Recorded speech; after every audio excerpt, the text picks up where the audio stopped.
Hello everybody, I hope you're doing very well and be ready to review a plant protein source for livestock and poultry nutrition.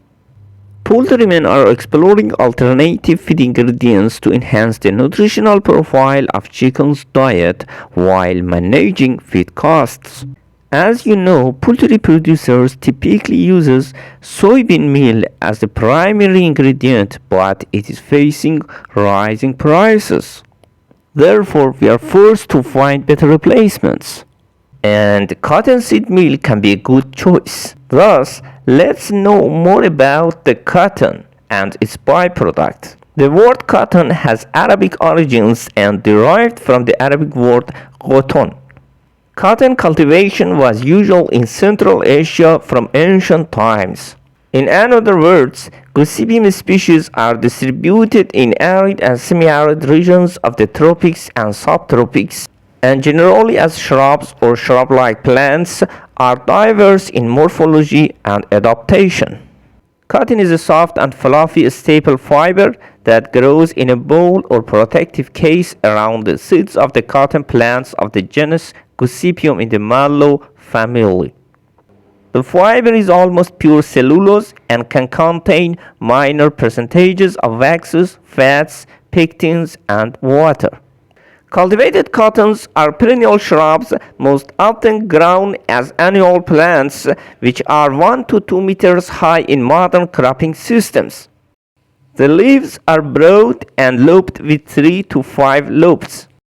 These seeds are contained in a capsule called a bowl, each seed surrounded by fibers of two types.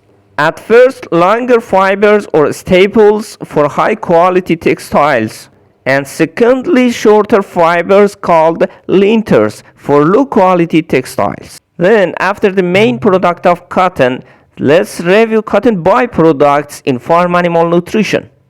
At first, cotton leaf and stalk residuals can be fed to some ruminant livestock, especially camels and buffaloes. And last but not least, cottonseed meal can be included in livestock and poultry diet, but it comes with both advantages and disadvantages. A high fiber content and potential contamination with gossypol are the major causes for concern. Gossypol is a yellow polyphenolic pigment found in the cottonseed gland. In most meals, the total gossypol content will be around 1%, although of this only about 0.1% will be free gossypol. The remaining bound gossypol is fairly inert, although unfortunately binding can have occurred with lysine during processing, making both the gossypol and the lysine unavailable to the bird. So-called glandless varieties of cottonseed are virtually free of gossypol. By the way, there are two isomers of gossypol with different impacts on meat-type and egg-type poultry.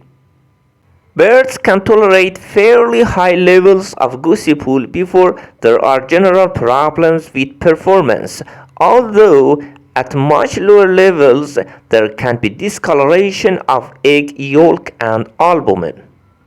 Characteristically, the gossypol causes a green, brown, or even black discoloration in the yolk depending upon gossypol levels and length of egg storage.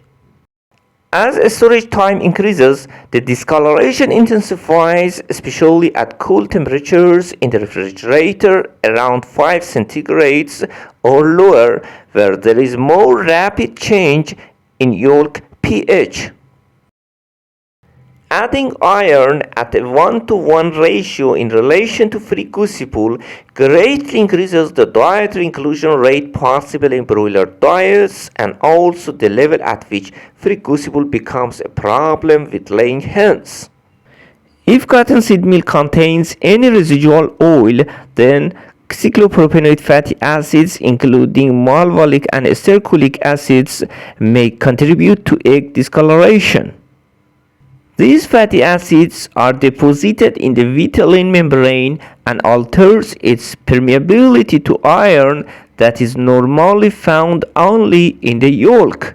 This leached iron complexes with corn albumin in the albumin and produces a characteristic pink color of egg white.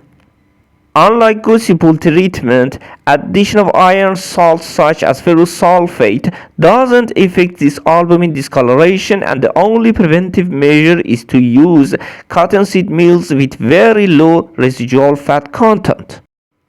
Interestingly, there are new procedures for treatment of cottonseed meals such as fermentation and enzymatic hydrolysis, and also we have used sodium bentonite for treatment of cottonseed meal in laying hens diets that was somehow successful. So you can study our published papers in this regards, and if you have any question, it's my pleasure to be at your service.